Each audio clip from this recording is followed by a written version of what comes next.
kesempatan yang jarang ini. Nah, pertama-tama saya ucapkan selamat ulang tahun Perak untuk Gebu Minang. Ya, usia yang 25 tahun, tentu usia yang sangat matang, usia yang dengan perjalanan yang sudah cukup panjang. Tentu banyak cerita yang bisa dibuat selama 25 tahun. Musim yang berganti, angin, badai, dan segala macam tentu juga sudah dilalui oleh pengurus yang silih berganti. Tetapi tentu saja kehadiran organisasi ini memberikan peranan sumbangsi yang berarti bagi kita semua.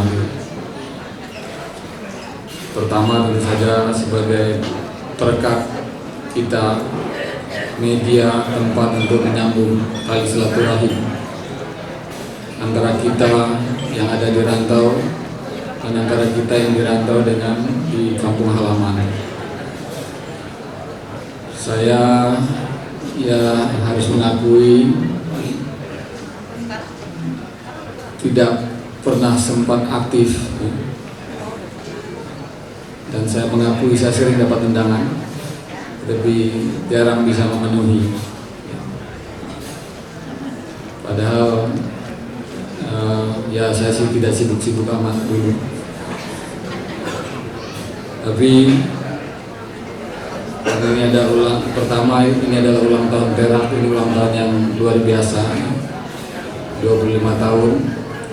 Yang kedua, saya memang ada keinginan untuk bersilaturahim yang lebih erat dengan orang tua, kakanda, sanak saudara, dan semua bundo kanduang. Saya yakin dalam kesempatan ini saya bisa bertemu dan mempererat tali silaturahim. Nah,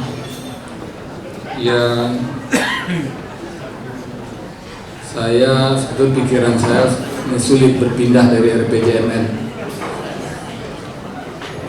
Dari bangun tidur sampai mau tidur, bahkan kadang-kadang mimpi pun saya ke RPJMN. RPJMN itu adalah rencana pembangunan jangka menengah nasional. Itu yang sedang saya tekuni dari jam ke jam, dari menit ke menit, dan harus selesai menurut perintah undang-undang paling lambat 3 bulan setelah presiden itu dilantik. Ya Pak Osman Sabta. Nah, tapi itu paling lambat. Hal tertentu membuat dia harus diselesaikan lebih cepat lagi. Nah, itulah yang membuat saya tiap hari sampai malam masih di kantor, di samping siap siaga untuk dipanggil ke istana. Orang Minang dan khususnya lagi saudara-saudara kita di Sumatera Barat memang perlu melakukan persiapan khusus untuk menghadapi era perdagangan bebas itu. Ada hal-hal yang memang perlu kita persiapkan dengan cara baru. Jadi di samping keunggulan yang sering kita klaim, tempat lahirnya orang-orang pintar, cerdas, tempat lahirnya tokoh-tokoh, tetapi kita juga perlu melupakan atau menyampingkan itu pada saat-saat tertentu dan memperhatikan bagaimana kesempatan-kesempatan bisa hilang. Bagi generasi baru, anak-anak putra-putri orang Minang, dan juga menghadapi tantangan yang sifatnya tantangan kultural. Misalnya karena kemahiran mempromosikan, meyakinkan orang, itu tidak cukup. Karena sistem perdagangan sudah berubah. Ya. Orang konsumen memerlukan cara-cara yang efisien, yang efektif. Ya. Kemudian punya karyawan juga mentalnya tidak mentalitas orang atau karyawan yang bekerja di sektor jasa. Bekerja di sektor jasa itu kan memperhatikan, menjaga pelayanan, kepuasan pelanggan dan sebagainya gitu. Saya melihat penyegaran atau revitalisasi nilai-nilai tertentu itu diperlukan kalau kita ingin unggul dan mampu bersaing, kalau kita ingin bisa diterima masuk ke dunia yang makin kompetitif ini. Sebagai pengusaha dibutuhkan jiwa, sikap yang betul-betul sikap entrepreneur, yang jeli melihat peluang dan seterusnya, yang mau ambil risiko, kemudian memperhatikan karakter konsumen. Sebagai karyawan juga begitu, sebagai masyarakat juga begitu. Jadi ya, kalau tujuan kita ingin memajukan Sumatera Barat bukan berpikir bagaimana menggalang dana di sini lalu kirim itu, saya pikir itu belum tentu efektif. Nah, saya yakin mungkin bisa dilakukan di daerah 50 Koto, di daerah Agam yang lain, di daerah, karena itu menurut saya lebih menarik. Dan tentu saja silaturahim keluarga besar seperti ini penting juga membicarakan hal seperti itu, hal-hal yang lebih konkret. Itu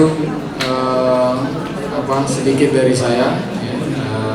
Memang saya tidak tahu apa yang lebih tepat untuk saya sampaikan, tapi menurut saya ini hal yang penting kita renungkan. Mohon maaf kalau banyak kekurangan, dan satu hal yang penting memang saya harapkan, mohon doa. Assalamualaikum warahmatullahi wabarakatuh.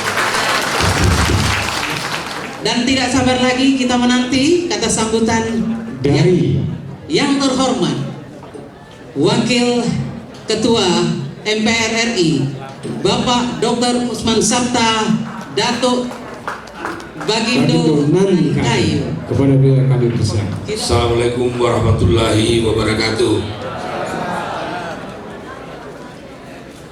Pak Prof tercinta Profesor Awaludin Jamin, guru besar saya.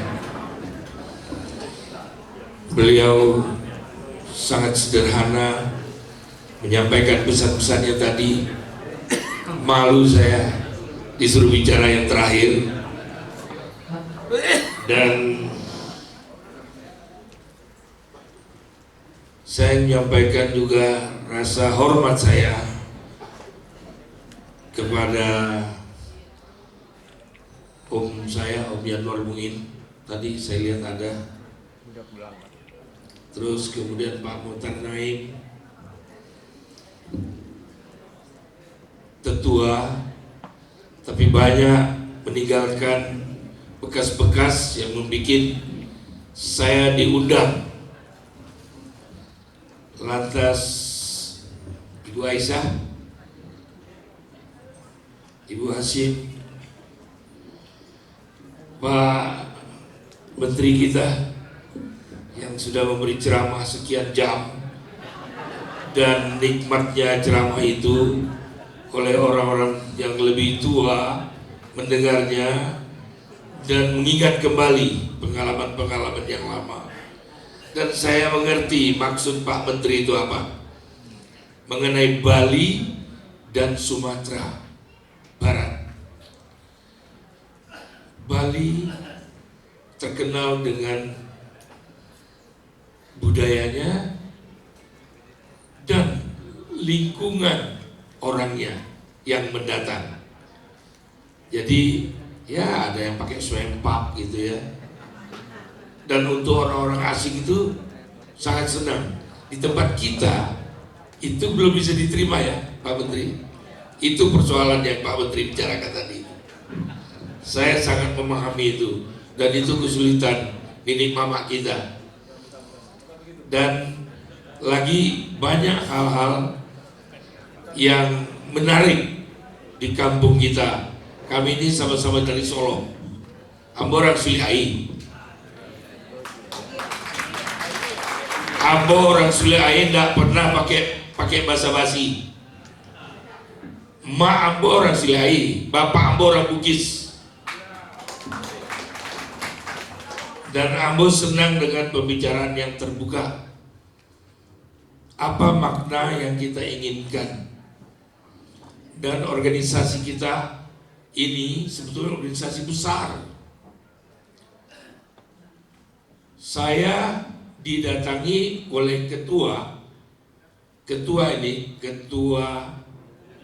Minang Kebun Minang ini 2-3 kali datang ke kantor saya, minta kesediaan saya untuk duduk sebagai penasehat. Nah Bapak Ibu sekalian, nggak usah kita terlalu capek-capek lah bicara. Saya tadi terima penghargaan, saya rasanya malu. Ini penghargaan saya udah bikin apa ya? Ya, untuk 2015. Jadi baiklah Pak Ketua, apapun yang terjadi, inilah kenyataannya Pak Ketua. Melalui Pak Gubernur DKI, saya mohon kita nanti 2015 kita bangun sesuatu ya Pak Jalil. Jangan lupa Pak Jalal juga. Pokoknya semua di mama di sini jangan sampai tidak nanti provokatornya uni. Kalau tidak ada uni sepi ya. Saya mohon maaf bila mana dalam sambutan ini kurang berkenan, dan ini ada saudara saya BKKBN. Ini adalah salah satu orang yang juga harus kerja keras nanti ke depan. Dan insya Allah pada ketua panitia, saya anggap malam ini adalah malam yang indah sekali. Terima kasih Ibu Rani juga. Dan saya tadi janji membuka acara jam 9.30. Sekarang nggak tahu udah dibuka apa belum, karena acara Natal. Dan saya mau diri setelah ini. Dan sekali lagi tadi diundang jam 6, dan saya malu Pak Waludin jam 6 tepat sudah ada di sini. Itulah sekali lagi saya mohon maaf lahir dan batin. Sekian, wassalamualaikum warahmatullahi wabarakatuh.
bisa Iya. diserahkan kepada mantan ketua umum. Iya betul. Pak Yamin mungkin menyerahkan kepada Bapak Asri Tanjung. Selaku mantan ketua umum Ibu Minang sebelumnya.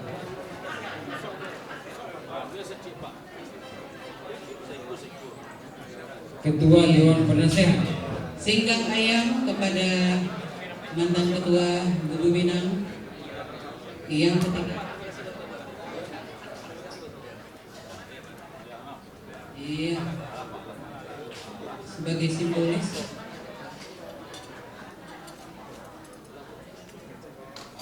Iya. Iya. Diberikan Ibu kepada Sunda Yamin memberikan kepada Bapak Asri Tanjung mantan ketua Budu Minang periode keempat. Iya. Baik, terima kasih.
Sudah batu digoyang di dalam sarang asal kuat senang-senang dan nempolis orang 63 cari 63 ada 28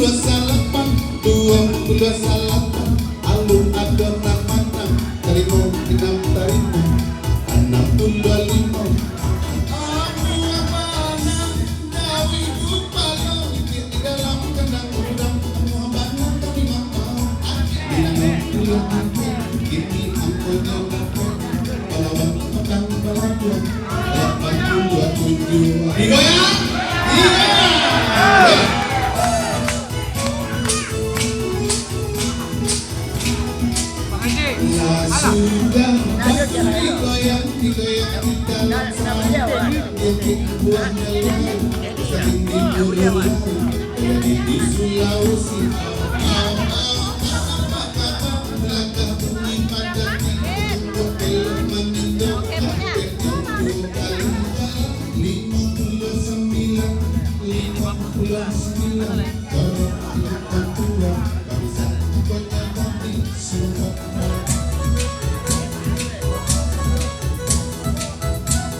Panitia mungkin hadiahnya aku tidak tahu yang mayang dulu.